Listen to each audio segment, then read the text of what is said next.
Hi guys, welcome back to the channel. Today we have in this 2017 Nissan Qashqai. We've just carried out a service and I'm going to show you how to reset the service counter inside the vehicle now. So let's go over and have a look. So if we jump into the vehicle and we're going to start it up.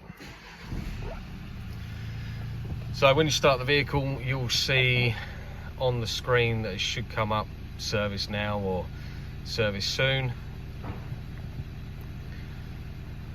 There we go, engine oil service due now. So to get to this, we're going to just press the back button so we can get any screen in there. From that screen, we need to just scroll down using this arrow up and down here.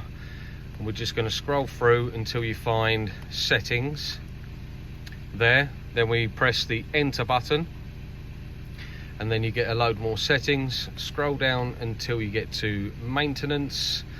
Click enter and then you're going to get these four types here. We've done a service, so we're going to click enter on service, and as you can see there is 0 miles remaining.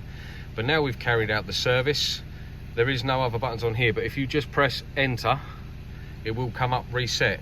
Scroll up to yes, press enter, and now that has been reset to 18,641 miles.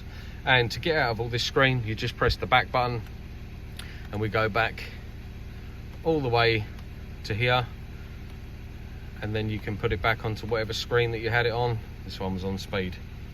So there you have it. That's just a quick video on how to reset your service indicator on a Nissan Qashqai. If you have the same dash, it's how you do it. If you like this video, give it a thumbs up, hit that subscribe button, and I'll see you in the next one.